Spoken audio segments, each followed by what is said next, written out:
So what very well could be the final update we have for Modern Warfare 3 and Warzone of this year is here. With Black Ops 6 just a little over a month away, Modern Warfare 3's final content introduction is here for us all to experience, and today we're breaking down the changes and new additions of those that you need to know about. So drop your thoughts, drop a like if you enjoy the video, and make sure to subscribe for more Black Ops 6 and COD coverage, along with other FPS content I'd love to have in the community. But for now, let's get into it. So content-wise, let's start there. Of course, you have those top-level things we've already covered about the sort of seasonal offering as a whole, Drive-Thru and Mad Cow, those new multiplayer maps, plus all the shipment variations. You have those new weapons, the DTIR 30-06 and Cast-Off LSW. You have the new operators and Battle Pass, and then Warzone thematic changes. But beyond that, there's a few other smaller things worth noting in terms of content before we get to weapon tuning. Now, map-wise, it is something that I think this is better late than never, but Private Matches got a huge update in which it added not one, not two, not three, and not even four, but 27 multiplayer maps into the private match selection. Now, a lot of these are variants, like Airborne is a variant of Terminal, Arena Shipment is that new variation of Shipment, Bitvela is the 8-bit arcade version of Favela, and then you have things like the Modern Warfare 2 Carry Forward maps introduced as well, which I'm honestly kind of surprised we didn't get more of these throughout the year, but we do now have access in the private matches to Greenberg Hotel, Crown Raceway, Dome, Farm 18, Mercado Los Alamos, and Shoot House. Those are all in the selection as well, but you also have other things like Get High. That multiplayer map is now in private matches as well. Not the parkour big map, but the 6v6 small little arena map is now available to play whenever you'd like. So big fan of seeing those things come to the private match selection. We also have a few new attachments introduced where you have the X10 Binate Suppressor, which is a large caliber suppressor with an integral laser for tactical low profile action. The Bracefire HC Grip is a side angled foregrip that provides improved recoil control, stability, and handling. And then you have the Caster X1 Compensator, a vented compensator designed to offer better muzzle control with higher caliber rounds. So a little bit of some extra stuff here added in on top of what's already been advertised in regards to those new changes and new additions with content. But as for the weapon tuning side of things here for Modern Warfare 3 in particular, overall, while we don't focus too much on specific details by running down every single number, visually you'll see that again, as always, green is a buff, making it better, red is a nerf, making it worse, and yellow is just a neutral fix of some kind. But Modern Warfare 3 in particular, it's interesting because a lot of Modern Warfare 2 weapons were adjusted with not a lot of Modern Warfare 3 weapons adjusted, bringing more weapons up to speed rather than putting down existing weapon metas. Whether that's good or bad, that's likely subjective, but you do have a big focus on things like damage ranges out of all these weapons. So to start us off, the STG-44 in the assault rifle category got a nerf across the board to its ranges, which means that within its maximum damage range, the STG is no longer capable of a 3-shot kill.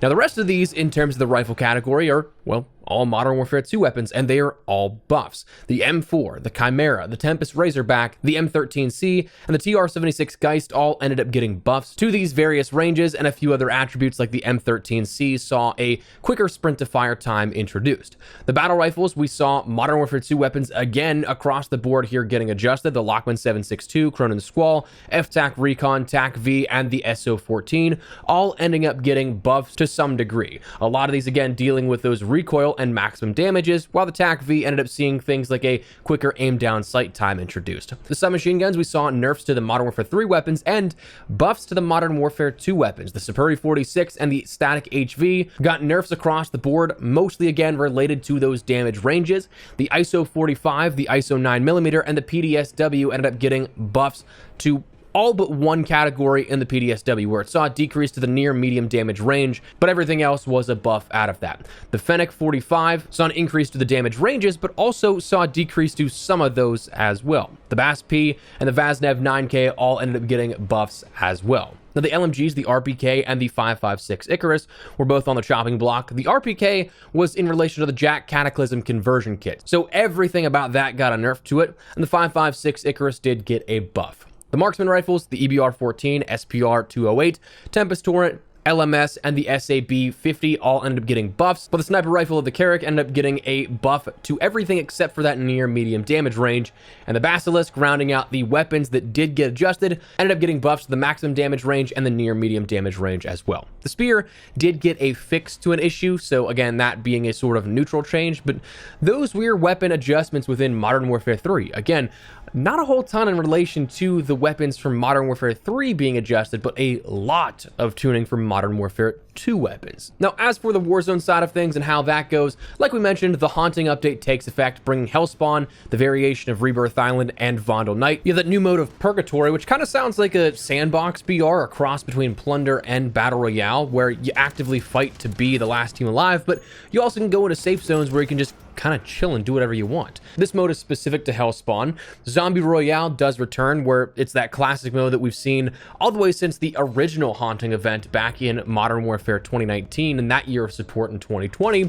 We also have new Warzone rewards, 4 new camos, each only having one singular challenge required to unlock those. So it is something that's probably a little bit easier, that being, of course, for the only 4 weeks you have now for this season, or rather, I guess, 5 until Black Ops 6, and it's still going to be there afterwards until Season 1 kicks off. But in terms of like the focal points of the season, there's only about 4 weeks here with this. We have new loot refreshes for ground loot and supply boxes. Bunker key cards are no longer granted from upload intel contracts, which is kind of a bummer.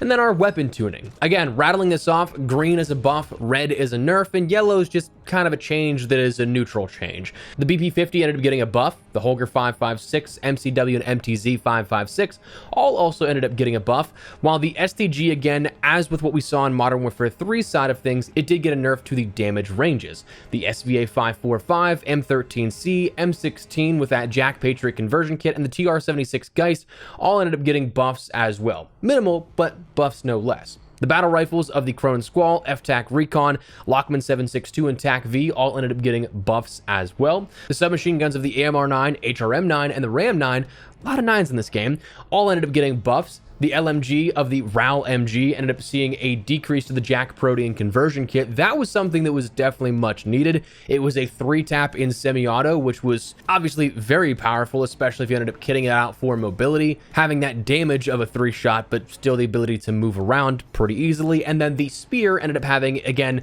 a neutral change where it fixed an issue causing fists to retain increased damage, despite throwing the spears already. And the final thing that was really introduced here of note is that of the new ranked play rewards and camos. For those in Warzone, you do have camos this time around here. I'm tempted to grind out the iridescent camo, but at the same time, it's, again, only 4 weeks. It's confirmed we're only going to have ranked until the 17th. So whether or not it's really worth it to go for it in that time, especially because the camos will only work for Modern Warfare 2 and Modern Warfare 3 weapons, pending no drastic change to how camos will work post-integration.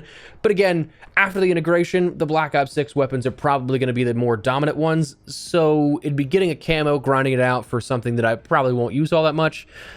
Who knows? Anyways, that is the Warzone update as well, and what changed here with Season 6. Now, as a whole, Season 6, again, kind of lackluster, a lot less compared to what we may see normally in terms of the overall offering, but that's because we don't have a split offering this time around of a mid-season update coming later on down the line. Everything that we have with the season is right here because we only have 4 weeks on this season. While there's 5 weeks until the launch of Black Ops 6, they're not going to drop a mid-season update right before that, so this is the final update in terms of at least content. Whether or not we get actual like adjustments to balancing or bug fixes or stuff like that, we don't know, but for all intents and purposes, this is the final update for Modern Warfare 3 before Black Ops 6. So let me know your thoughts down below. What do you guys think of this seasonal update and what we have on offer with Season 6? Like it, dislike it, whatever the case, drop your thoughts down below. But if you enjoyed the video, you found it add-on insightful, do me a favor, drop a like on the video. And of course, if you are new to the channel, make sure you subscribe so you don't miss a single thing regarding all things Modern Warfare 3 and more importantly, upcoming Black Ops 6. We'll have you covered with all that, plus more FPS content I'd love to have in the community. But for now, thanks so much for watching. My name has been Espresso. I'll see you later. Take care and peace.